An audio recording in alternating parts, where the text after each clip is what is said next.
Coming to you from Final Third Cigar and Whiskey Lounge in Ingalls, Indiana, Indiana's exclusive Aladino Cigar Lounge. It's Final Third Friday.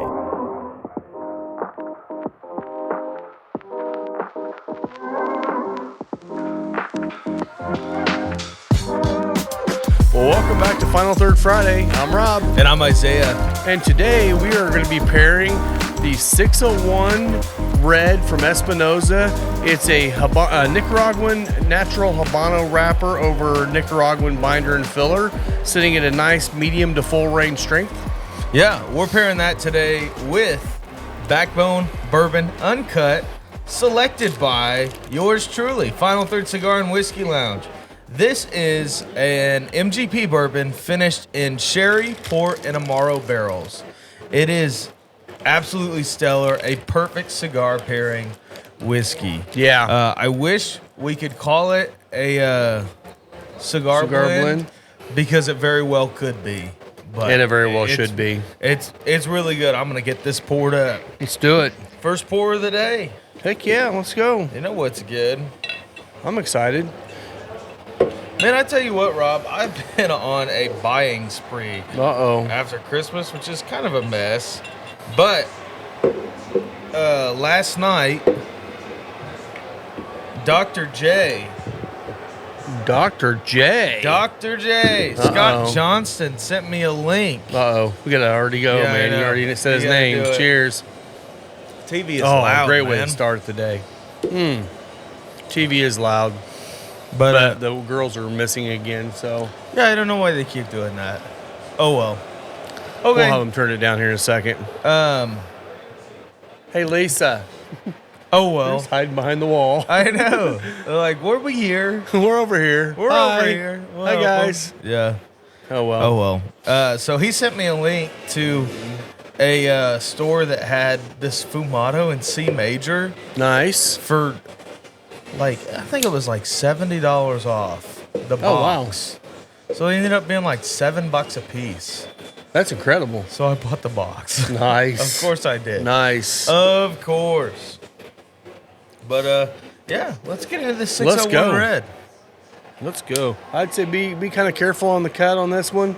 I've had a couple of them because the wrapper's a little bit thinner. Okay. That I've been just kind of doing nice little slice sliver on it. Hey, Lisa, can you... We can't get her attention at all. No, Hey, Lisa, turn TV down a little bit, please. All right. It's right there. Okay. Perfect. All right. Cold draw on this one. What is the cold draw on this? Man, I am feeling very distracted today on this one. I know. I'll get into it eventually. We'll get there. Graham crackers and hay. That's kind of where I'm at with it, too. Yeah. I love this cigar. So this is actually my Aves cigar. Every time the Avs play, I light one of these up during the game. Every single time. Every single time. Just because it's red. Exactly. And it's really good. And a lot of times I'll even go to a blue one after this so I can have red and blue. Oh, there you go. Yeah. All right, time to light up. This light brought to you by the Colibri Stealth 3, which has been a continually fantastic lighter. Yep. Been rocking this for a couple months now as my daily driver, and it's expensive, but it is definitely showing its value. Yeah, I mean, it's $115. It is a little more expensive than you need to spend on a lighter, but it's one that will last forever. That's for sure. It should last forever if you take care of it. I love that initial retrohale.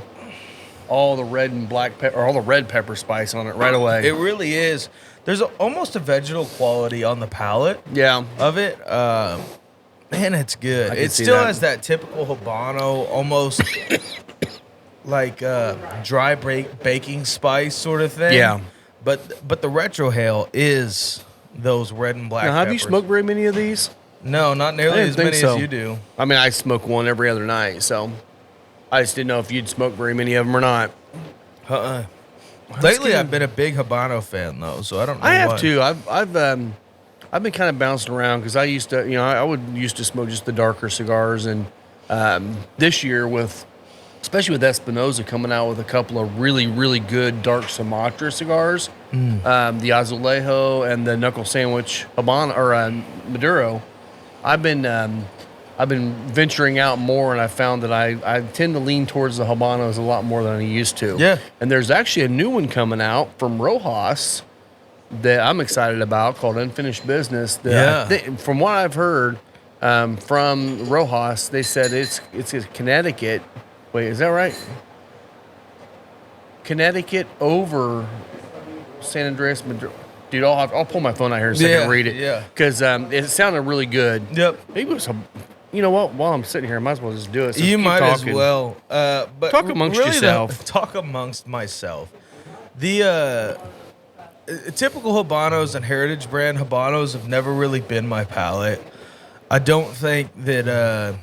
well, a lot of them just do the Habano thing. Yeah. But you think about cigars that came out this year, like the Knuckle Sandwich Habano. Think about like the Aladino Classic. Yeah. Beautiful Habanos. Yeah. Beautiful. And one of my favorites, also a Habano, the Mil Diaz. Well, yes, exactly. So this one is what they told me here. This was from Noel. It's the same wrapper as the street tacos. So I'm assuming it's going to... I'm not sure which street taco. I'm assuming that's going to be the barbacoa, so a Habano with a San Andreas Mexican wrap or binder on it with Nicaraguan fillers. That's awesome. So it ought to be a nice full body. If it is a Connecticut, it's going to be a full body Connecticut. Yeah. If it's a Habano, it's going to be full body as well. So yeah, totally. I'm excited to get that one in here. No, it's going to be great, man. So let's get in that whiskey, man. You need to go sip to smoke on this because there's a note that I'm just going to let you have to yourself before I tell you. So after the smoke, what lingers on my tongue is is almost a strawberry syrup. Like you think about the like a strawberry pie sort of thing. Yeah. It's like that's how that red fruit is showing up to me. That it's in this whiskey. Interesting. Did you have a cherry pie or a strawberry pie on your way in here to work today? No. No. I'm not getting any strawberry or cherry on it. I'm still getting just an overwhelming baking. But my problem is on this cigar, I love it so much, I end up retrohaling it on every time, and I'm getting the spice going. So what I was saying is the dark fruit notes of this pour are just laying on my palate as you go to the smoke, and it's mixing with those baking spice notes. In the cigar for sure. Yeah, I'm not getting the dry fruits as much yet, but we'll see how it goes. And that may be coming from that Amaro and port note in the whiskey for sure. Yeah. Now going from smoke to sip, definitely getting it. Oh yeah.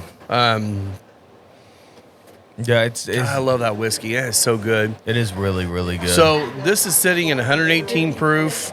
It does not drink like 118 proof. I don't think so. I feel like it drinks more like about 105 maybe at the most. Yeah. 118.2. 0.2.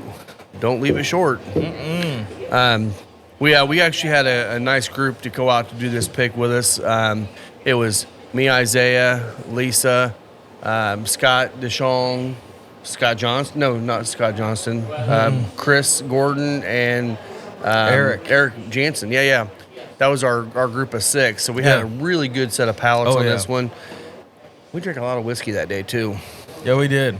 But we've already talked about all that stuff. So I know. No need to beat a dead horse. I don't know what episode we horse, talked about it on. Oh, it's a great horse. But yeah, no.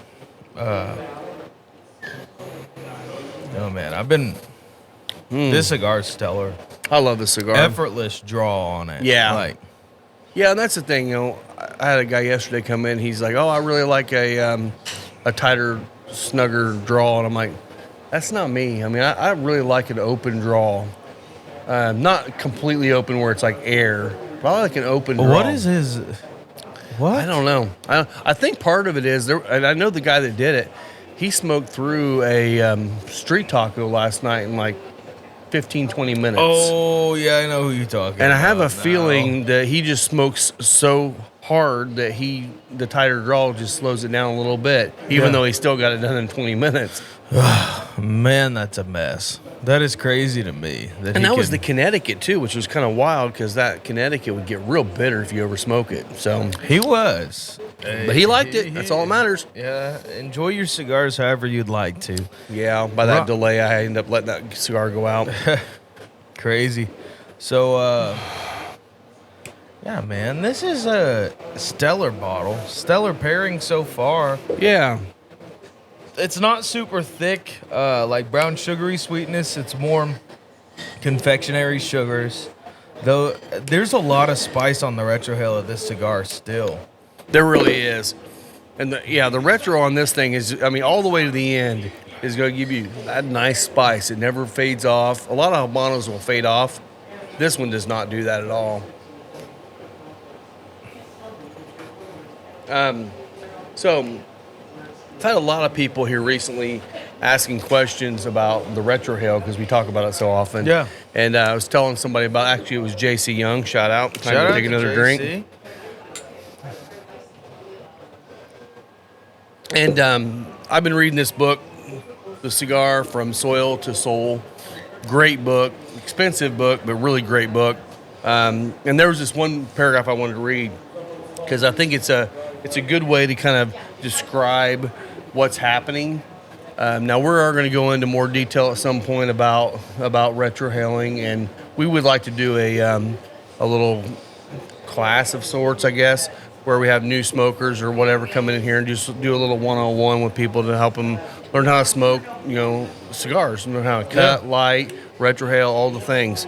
And but this is one I really like the way they did it. So it's going to be just a very short paragraph here, but so it's in a chapter called Mechanisms of Cigar Tasting. It says, produced by vapors and smoke, the aromatic profile of the cigar is propagated via diffusion, buoyancy, and momentum. The aromaticity can be recognized in different flows as the tasting progresses. In direct olfactions, the aromas in the nose.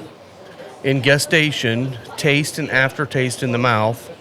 In the mouthfeel, physical sensation in the mouth. And in retro-olfaction or retrohale, the aromas in the nose. When recognized by the taster, these fragrances and physical perceptions create the cigar flavor profile, which in turn can be dissected into specific qualities such as aroma, taste, mouthfeel, strength, balance, finesse, persistence, and progression. So it's just, this book is really is very detailed on every aspect of cigar smoking, leaf, growing, everything. And I just like that paragraph because it kind of explains that, by doing those different, retrohaling or the cold draw or lighting it up and the mouthfeel, all those things, they do different things to the flavor profile of your cigar. Yeah. And absolutely. each one of them complements each other and builds upon the flavor profiles that you perceive in your mind. Yeah. And I just thought that was a really good way to do that. And as I get more into it, we can share more. But I thought it was great. Mm-hmm. I know I already got some on order. Yeah. Those the retrohale is a beautiful way to experience the same cigar you've always smoked in a different way. Yeah. There's a lot of cigars. There's a lot of cigars that would be almost boring to me without the retrohale. Mm-hmm. And I mean, most Connecticut's are for me. Yeah. Until you retrohale them, you get that creaminess, and you start getting a little bit more of the spice, maybe notes. Well, and I keep thinking about the Ochsner Pice Anastasia. It is a really mild and smooth cigar, and then you retrohale, and it lights you up. Yeah, and that makes that cigar so much more interesting to me, and honestly makes it stand up in a lot of different situations because of it. Yeah. I think the same thing goes for the Aladino Classic. Agreed. That cigar would be a straight mild without the retrohale. Agreed. But as soon as you retrohale it, you're like, wow, there's the baking spices, there's all the things. And that's something Trey Mac says all the time is, whenever Justo talks about the mildest cigar they have is the the Connecticut. Trey's like, no, I think it's the classic until you retrohale it. Yeah. And that's the whole point we're saying here is the retrohale changes the cigar and really makes it rounds it completely out to what the blender was trying to create in the complete profile of the cigar. Yeah. I mean, if you don't retrohale, that's fine if you enjoy it. And what it does is it just opens up more of your brain on notes, flavor notes that you've had in your, in your life that you'll be able to bring it out. When we say we're tasting chocolate or we're tasting, mint or whatever we're tasting in it, those are not coming from just smoking it because you really only get, there's a baking spice, there's a savoriness, there's a creaminess. Yeah. You can't really come up with the flavors until they hit your nose. Yep. Your nose is actually your biggest flavor sensor that you have on your body. Absolutely. Yeah. And scent is the key to memory. Yeah. So whenever you have a memory of a smell from your past, from your kid or whatever, that's what triggers that memory again. So absolutely. So we beat that down now too. So we have. All right. So what else is going on? Oh, hey, I know something we haven't said yet. What's that? We got our new beanies in stock. We did. So stop in before they're gone because they're selling very fast. Got another one to ship today. Yeah. These are in stock now, and they're very, very nice and warm too. They're very nice and warm. Did you already get yours? I have not yet. I have to see if it's big enough for your head. Could be. Hopefully. Scott Johnston, maybe not so much. Maybe not so much for Scott. You know what I saw? Or actually, what I heard this week is that Cigar Journal released their top 25. Yeah, I've already seen it. And you know who's in it? Who? 1502, the anniversary. 10th anniversary, yep. Actually, I believe they made both of them, the Aficionado and Journal. I didn't see Aficionados. I'll have to go back and check, but I definitely know Cigar Journal, which honestly, Cigar Journal is the one that I take seriously of all of them. So, and speaking of Scott Johnson, he just messaged us. Do you happen to have empty Chef Special box? Hey, yes, Scott, we do. Yes, so we won't tell him until he watches this he's got to video. watch this in 2 weeks. Second week of January or whatever. Let's see. Cigar Aficionado. Top 25, 22. So, the Pulpit Boys, they said, when they were going through it, they said, yeah, I've never tried that. But you know who has it? Broccoli Rob. Yep. Who they said. Well, and actually, Nick's coming by here today. He'll be here all evening. Serious? Yep. He's in town. He'll be here sometime this afternoon and be hanging out all evening. So I'm glad to hear that, man. That'll be fun. Yeah. So we'll make sure he smokes one of those tonight because it's just, it was one of my top cigars of the year. So I think, yeah. Well, the Knuckle Sandwich Habano got on Aficionados. Maybe that's the one I was thinking of. There's not another 1502. Okay. It was Knuckle Sandwich. The thing that surprises me on Aficionados is the Brickhouse Churchill. Yeah. It's a good cigar. It was, in my opinion, it was a better cigar when it was a $5 cigar. Now that it's $10 or $11, it's not worth that to me anymore. I can totally see that. Will. Oh, shout out to Will. Shout out to Will. Take another drink. Cheers. Cheers. Yeah. But yeah, so I did get that mixed up. That's one thing. And most podcasts have talked about this. We might as well. Aficionado, in my opinion, and you know what, I have no skin in the game with them, so I can say whatever I want. I feel like they pander to the ones that are spending money with Aficionado. Mm-hmm. And if you're putting ads in there, you're probably going to get in there. The thing that shocked me about both of them is that both Journal and Aficionado had the Oliva Series V. Yeah, Journal had the Milano on there, but it's been around for so long, and it's just but Aficionado didn't specify. They just said the V. The V. It was the regular V they did. And that's what's funny is Aficionado, I think, has had the V in there for the last 10 years, every year. I think the Oliva Series V Milano was like number one in 2008 or something like that. And it's an okay cigar. Some people love it, and it's their profile. I think the Milano is way better than the regular V. Yeah. Especially that 135th anniversary. Yeah. That one came out. I gave you one. Yeah. It's boring. Boring. Yeah, it kind of was. Mike. Yeah, if you like it, don't let me ruin it for you. No. But I mean, that's one thing too. Is like I understand. So Cigar Journal, I believe in their list had 1 Cuban. That's fine. Cigar Journal is a magazine that is really all over the world, and I think they're actually, if I'm not mistaken, they're based in Europe, which you can get all the Cuban cigars you want. Which is the funny Cigar part. Aficionado, their main jam is really in America. Yeah. And they're more of a lifestyle magazine. They're not really a cigar magazine anymore. But they had, I think, 4 Cubans on their list this year. Yeah. And it's like, crazy, come man. on, guys. Every year they do that. And, of course, the number 1 in their mind was Cuban, which I will say one thing. Rocky was number 2 for the 60. Yeah.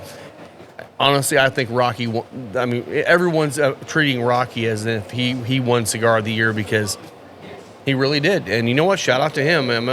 I'm not a huge Rocky fan on cigars, but I haven't had that one yet, so hopefully I'll get a chance to try it. Hopefully it's as good as everyone says. Yeah. Now, I will say I think Rocky's gotten into a couple more of his higher priced cigars now. Yeah. So he get her, Mike.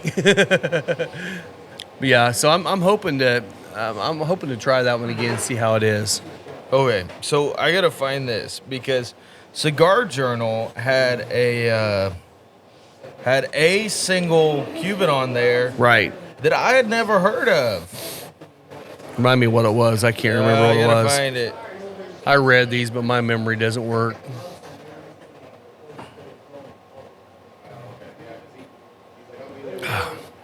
Man, that whiskey, man, I'll tell you. The thing I love about this thing is it changes all the way down the glass. Every sip, it gets a little bit different. You know, sometimes I taste the sherry. Sometimes I taste the port. Sometimes the Amaro. Yeah. I mean, I even get a creamy, caramely kind of note towards the end of the glass. I think it's just delicious.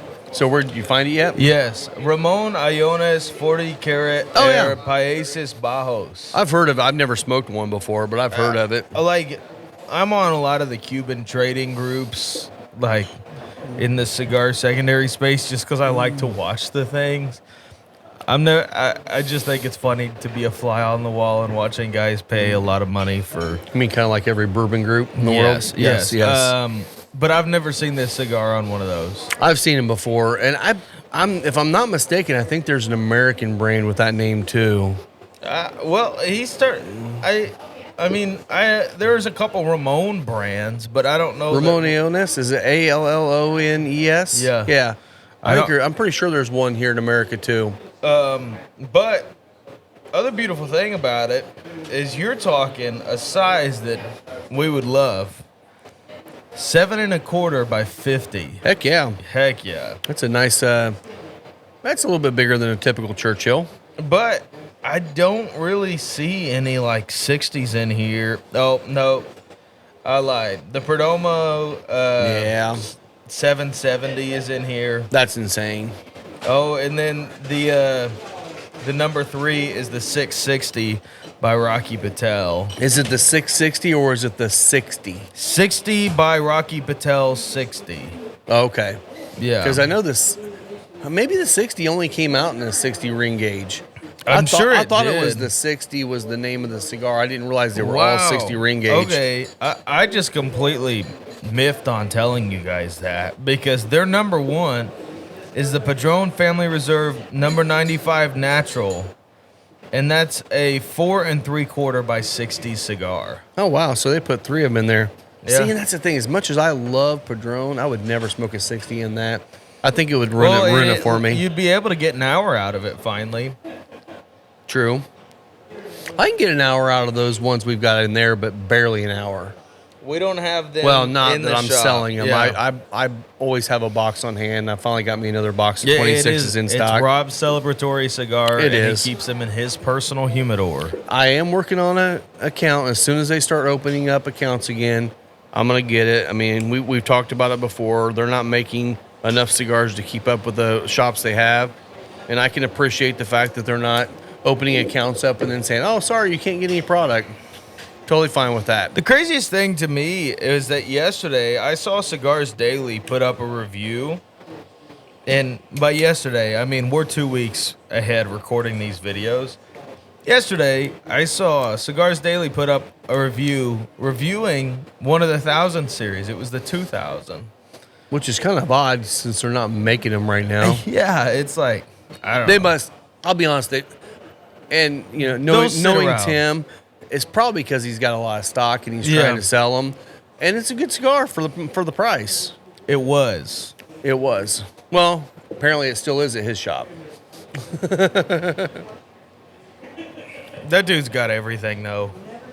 He's got a warehouse. He does. Actually, when he started building out his humidor, I actually spent a lot of time checking out what he was doing and wanted to actually incorporate some of the things he did in his humidor here, but some of it just didn't work out. Spanish cedar went up so much that I couldn't do all the stuff he was wanting to do. Yeah, because he's got all Spanish cedar shelves. No, I don't think so. I think his shelves are actually built out of lumber, and his structure, and then his shelves have the Spanish cedar.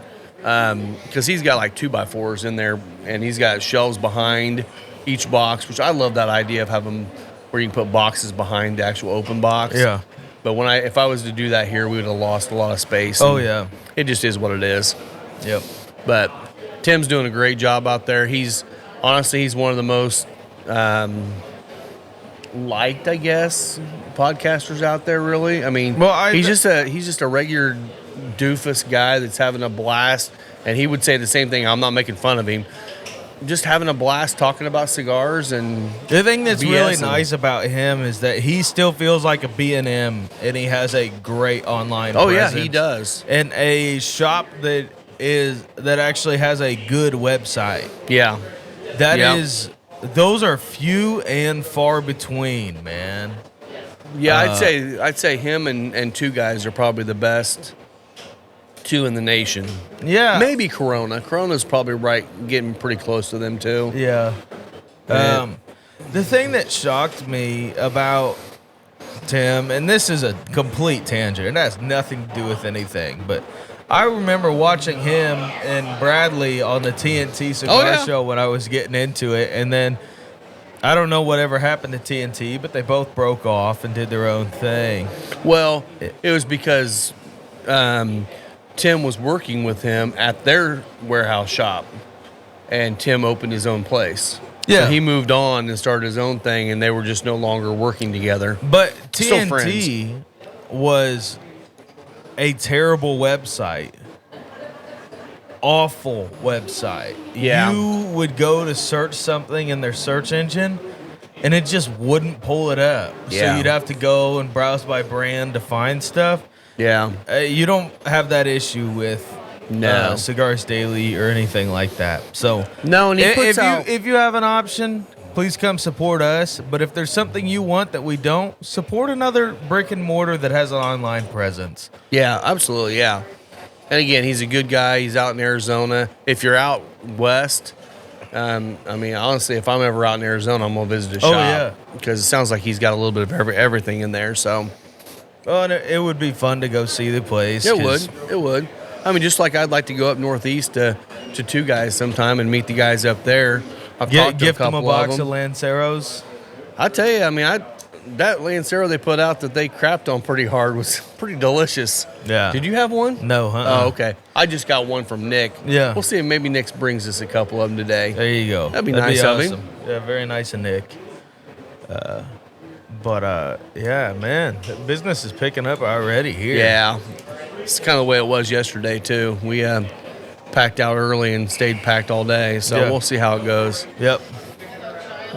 Well, there are two ladies behind the bar, so they can get it covered. They got it So covered. Yeah. It has been. This is the post-Christmas week that we're recording this, so it's been nuts. Sounds like it's been nuts all week. I came in at like 3-something yesterday, and the house was packed, and I was like, "Where's Lisa, dude?" Yeah, she was waiting on my Padron box at home. Honestly, valid. Yeah, I told her. I said, well, that was funny because we had already bypassed a big day in sales at that time, and she's like, "You're busy. You want me to come on?" I'm like, "No, I need that box of cigars. New Year's Eve is New Year's tomorrow. Eve, I need one. them to be in the house." Yes. So we're good to go. today. Hopefully. Speaking of New Year's Eve cigars, yeah. What are you smoking tonight?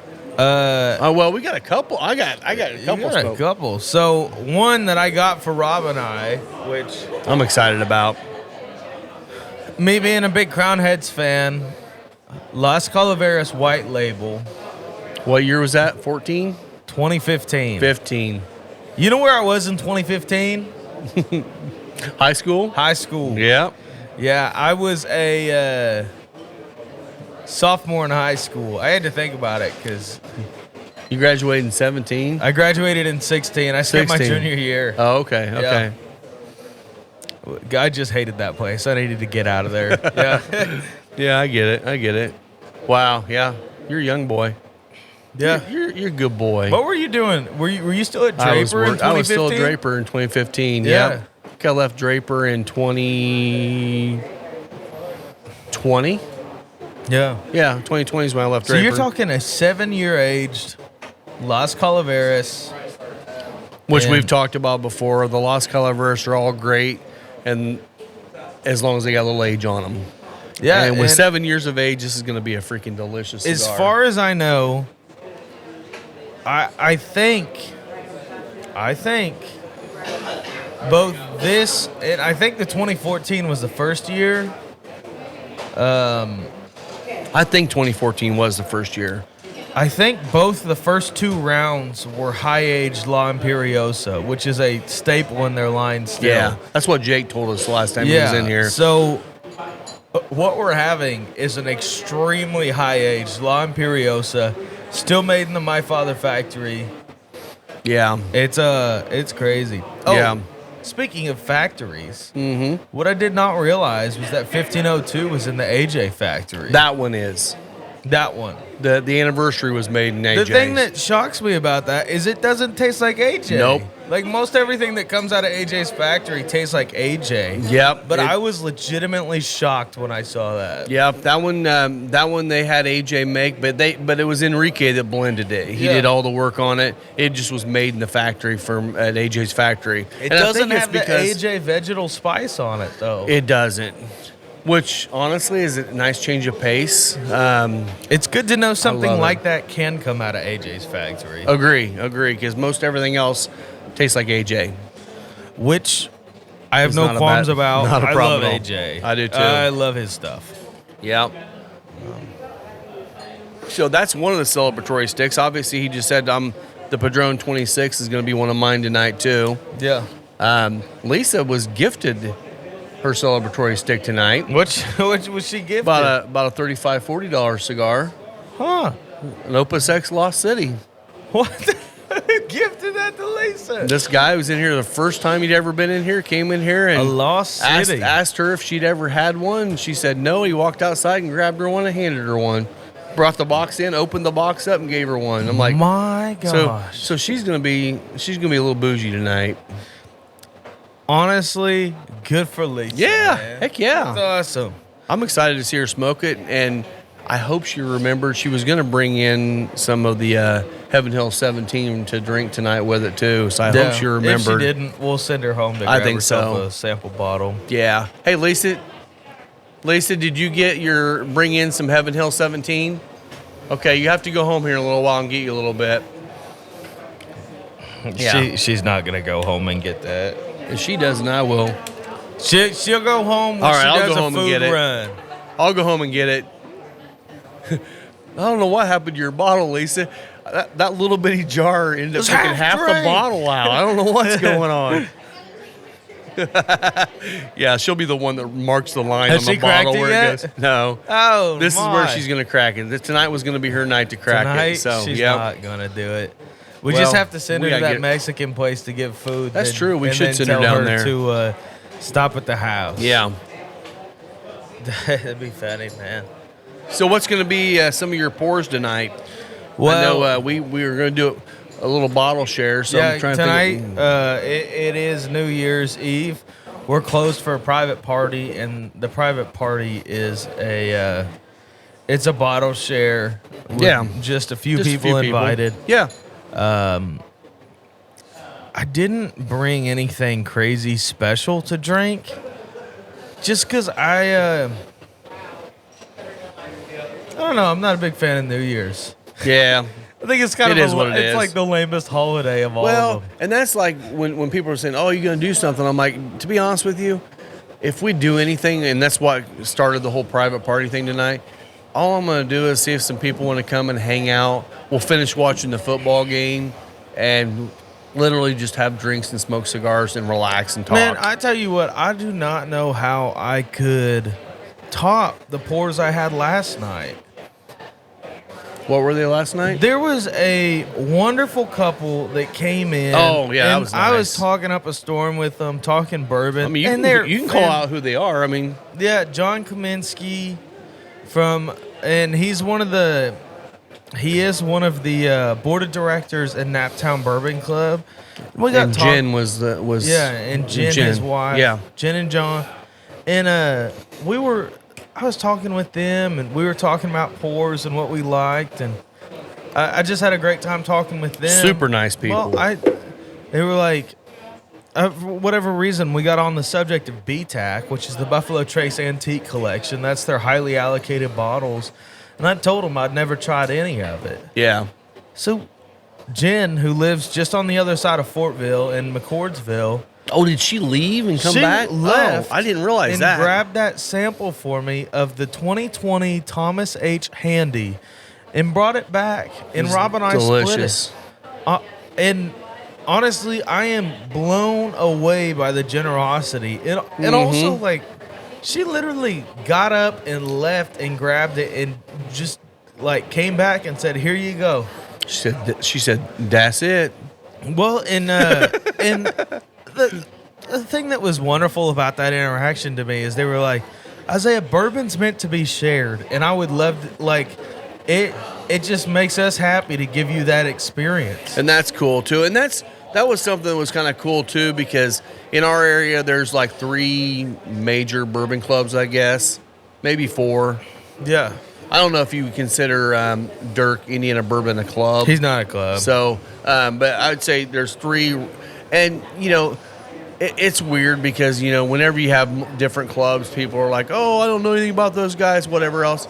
It's cool to see clubs, people come from different clubs and talk and hang out and realize this is what we're all here about. It's fun, and we should all be in it for the same reasons, not fighting against each other. I mean, it's not like motorcycle groups where you can't hang around those people because they're that. This is bourbon. Yeah. Enjoy it, share it together. Absolutely. I don't know. It was cool. It was super nice of them to do, and so I had to pour that. I had to pour the 4-Gate Kelvin collab. Had to finish that bottle. Yeah. Which for science. For science. Yeah. Well, there was an ounce left. Yeah. That is. Oh my god. That was a delicious bottle.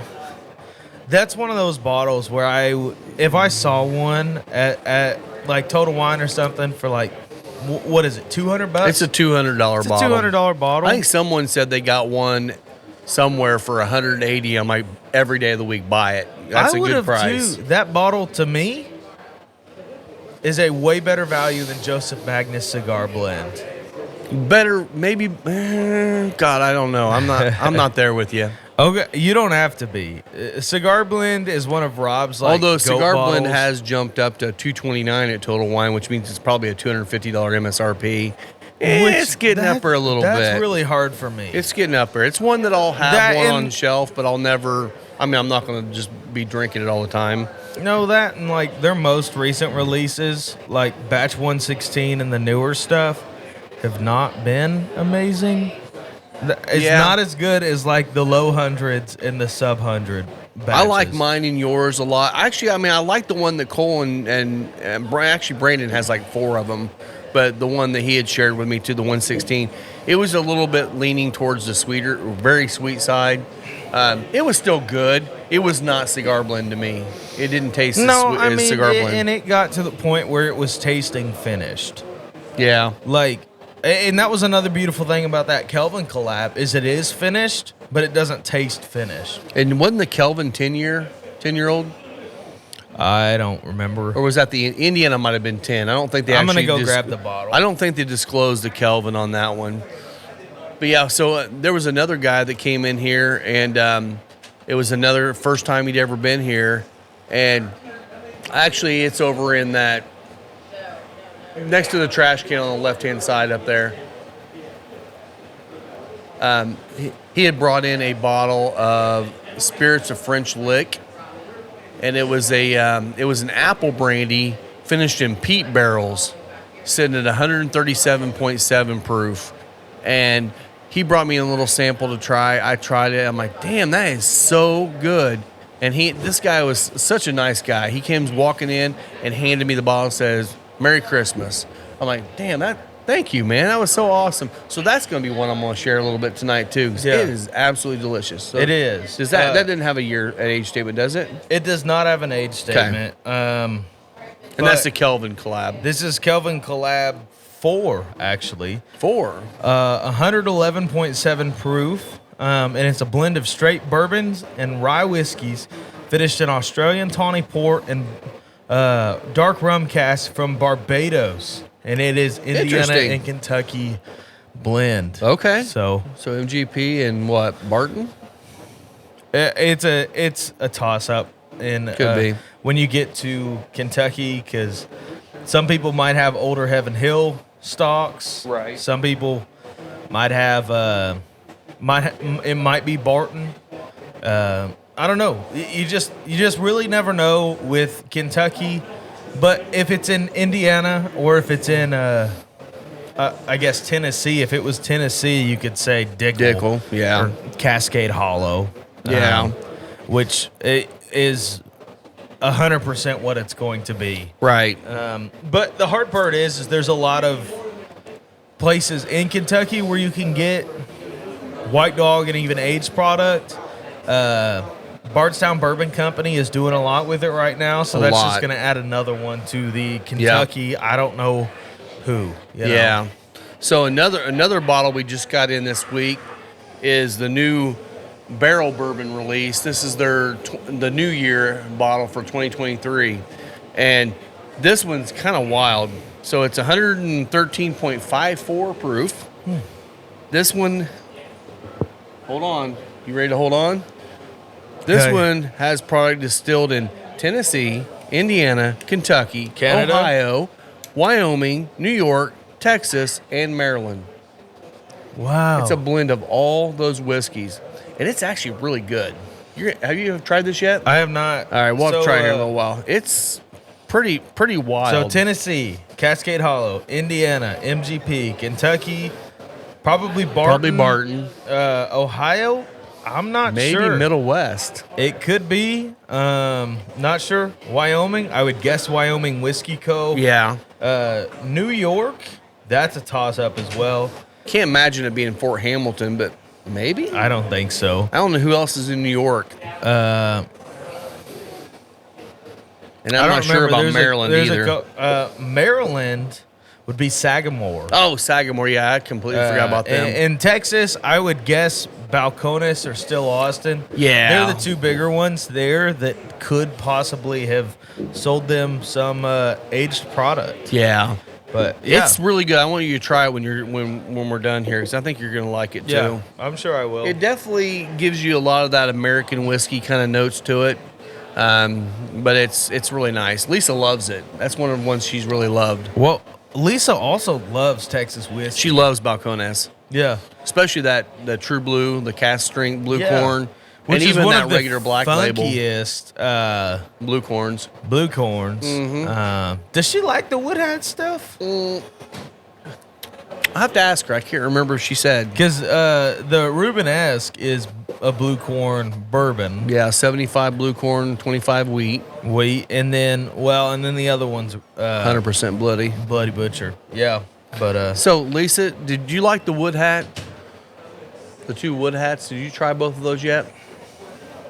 Okay. Well, you'll have to try them tonight then. So yeah. We couldn't remember if that was one you liked, because we were just talking about Balcones is probably the Texas whiskey that's in that. Talking about how much you like the Balcones. So, yeah. That's why she likes it. Yeah, That's why she likes it. She likes Balcones and Heaven Hill 17. So heck yeah. She's either a cheap date or a really expensive date. Yeah. Opus X. And an Opus X cigar. She hasn't even smoked it yet, but she loves it. It's probably going to knock her over. It's not a weak cigar, so we'll find out. She'll probably Yeah. smoke about half of it, and I'll get to finish it. so. Totally.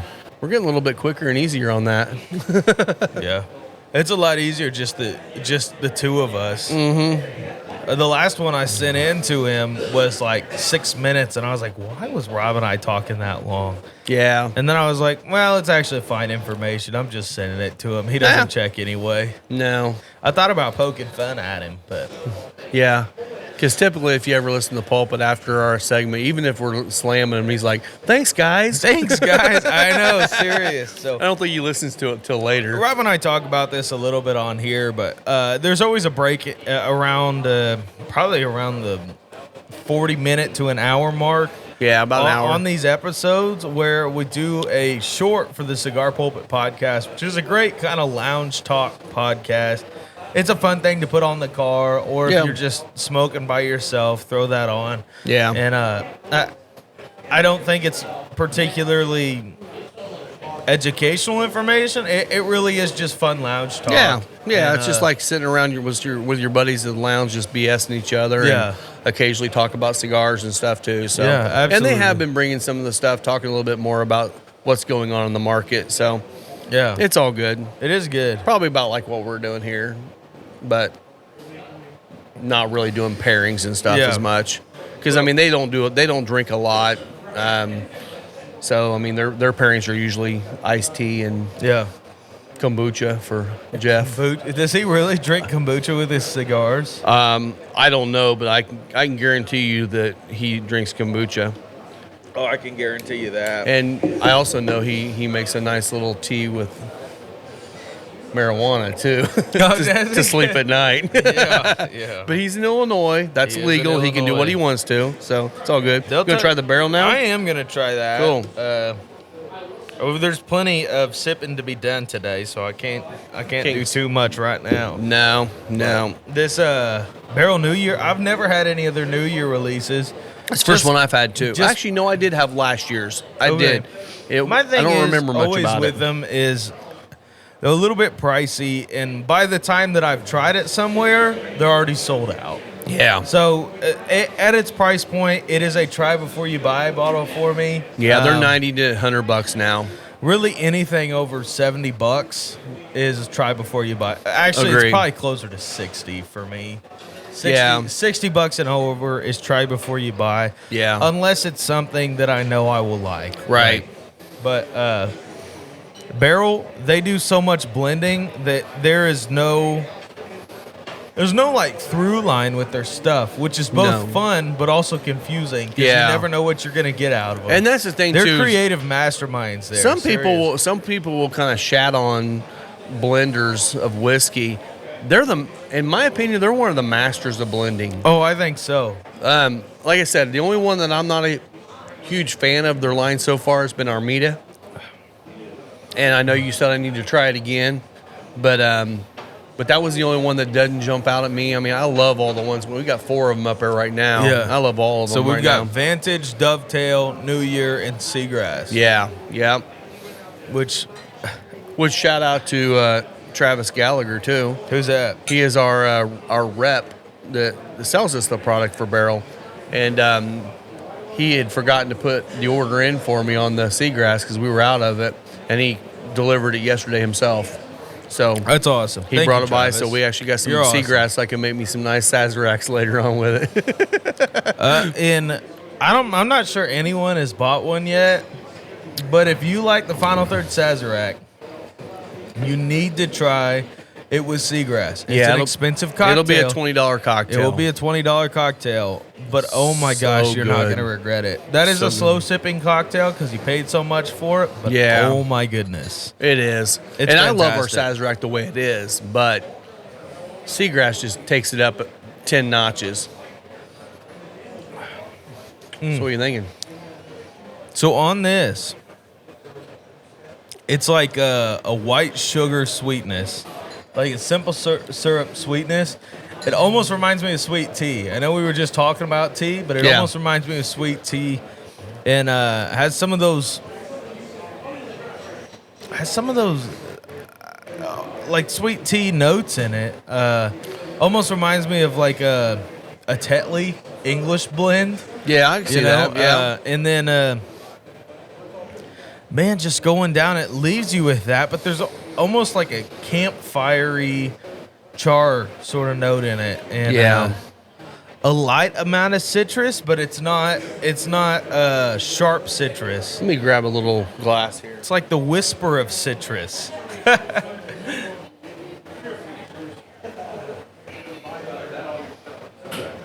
And I haven't tried it on a clean palate, so. Yeah. To me, when I first tried it, which I've only had it once, that's good. I felt like to where you know when you're drinking a good bourbon, you know it's bourbon. Oh, yeah. This definitely leans towards more of an American whiskey. Doesn't have many of the bourbon notes. But when he says American, he's not saying single malt, which no, a lot of American whiskeys are single malt. This still has a bourbony sweetness. It does, but it's not like the caramel maple syrup kind of notes. Yeah. Even though in that sip right there, I did get a little maple in it. It's good. Going back to the cigar on it, you definitely get that. It reminds me of the Starlight barrel-aged maple syrup. Yeah. On the cigar. Yeah, definitely a lot more maple than the first time I tried it. Man, you're getting a double whammy today because this with the 601 red is freaking good. It is. So, I mean, you're getting kind of a double pairing today because both of these will pair nicely. I thought we said we were going to quit doing those. I'm just kidding. No, after this is episode where we got tore up. Yeah, this is not just a cigar pairing podcast. This is a podcast for science. For science. So, I mean, we really have to dig in. We drink for science and with you in mind. And we do it for the people. For the people. For the people. For the people. For the people. That's it. That's right, my boy. That's my boy. Yeah, it's crazy, man. Yeah, and it was funny too because when I started this cigar, I started smoking. I'm like, man, this thing is smoking fast. I'm not quite to the final third yet. You're just barely getting to the final third. It. And it's like, we've been going for almost an hour now. And we've been going at an hour. At an hour now? And yeah, we're like 50. Again, this is a Robusto. We just hit an hour. You just hit an hour? I mean, this is a Robusto, and it's a open draw. I mean, it's not like it's air. Yeah. But it's an open, nice draw.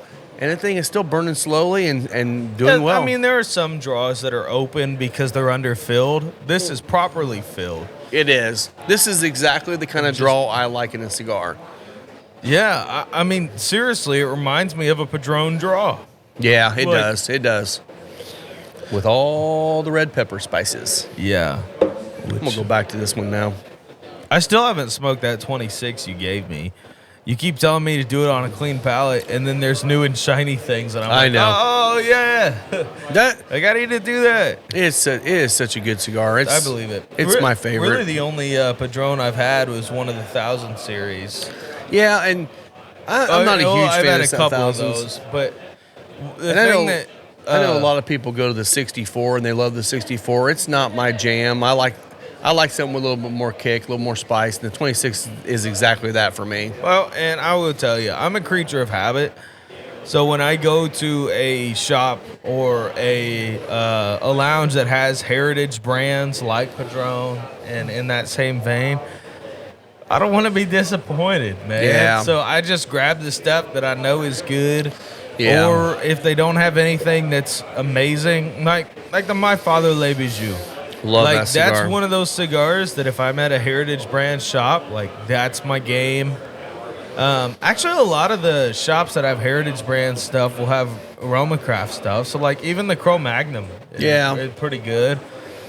But if they don't, I'm hitting up the New World, man. AJ New World stuff. It's solid. The Cameroon's pretty good. Yeah. I think the Maduro's great too.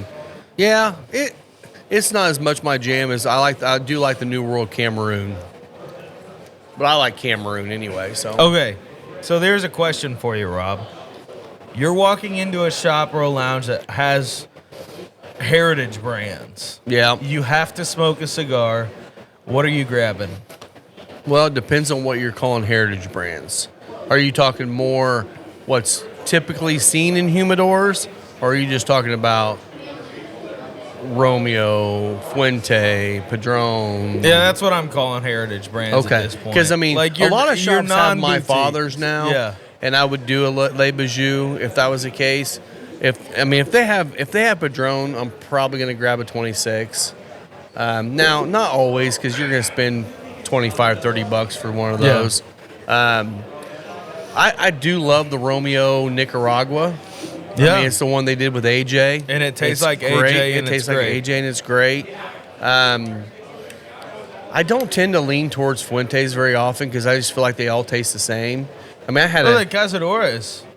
Yeah. Yeah, I mean, that's solid. Or the 858. 858. I mean, and those are a little bit cheaper, so you can, if you're wanting a Fuente, that's a great one. I mean, I smoked Opus X, that anniversary torpedo that I picked up out in St. Louis at Dan's place, Riverman Cigar Company. And I smoked it the other day, and I'm like, yeah, it's a Fuente. Yeah.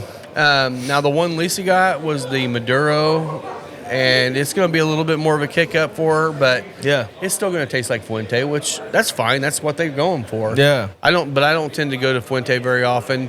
Usually, if they've got Padron, I'm going to grab Padron if they don't have anything else. I mean, I don't know. It just depends on what they have. Yeah, really. I mean, if I'm at a shop like that, I am probably genuinely looking for Alec Bradley, LFD, or even just the Romeo Nicaragua. Yeah. And Alec Bradley, I haven't tried him recently, so don't hold me to this. Magic Toast. Yeah. When that cigar, I think the first time I had one was pretty recently after they came out. Yeah. It was the Magic Toast. That used to be Lisa's favorite cigar. Really? For quite a while. That Magic Toast was the first Alec Bradley I liked. That was the first box I ever bought for her, was a Magic Toast box. Yeah, I enjoyed that cigar quite a bit. Another one that I would, like the LFD Lennox. Yeah. I love that cigar. It is a pepper bomb. Yeah, which most LFDs are. Yeah, but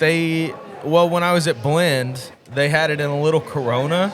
Oh, or maybe it was a petite Corona. That would have been delicious. Oh my gosh. It was the most jalapeno cigar I think I've ever had. Oh, yeah? Yeah, Wow. man. It is fantastic. I'm not a huge LFD fan. I don't know. There's something about it that just doesn't hit me, but I like them, but they're not one I would go to very often. Yeah, next time I run across the Lennox, I'll get one for you. All if right. you haven't tried it. But I have not had the Lennox, or at least I don't remember if I did. I think it's a more recent release for them. Okay. I don't know. I'm gonna pull up the label and see if you recognize it. Yeah, I mean, I know I've had a couple of the Chisels, which is just a Lajero bomb. But nothing wrong with them. I mean, I know a lot of people love them. I mean, I know a lot of truck drivers will buy that Digger because that thing will last you for 3 hours. Okay, so the petite is a 5x40. Okay. That's what it looks like. Yeah, I've not had that one yet. It is really good. Okay. It comes in a 50 box. Oh. On Corona Cigar Co. for $377. That's not a bad price at all. That's not a bad price at all.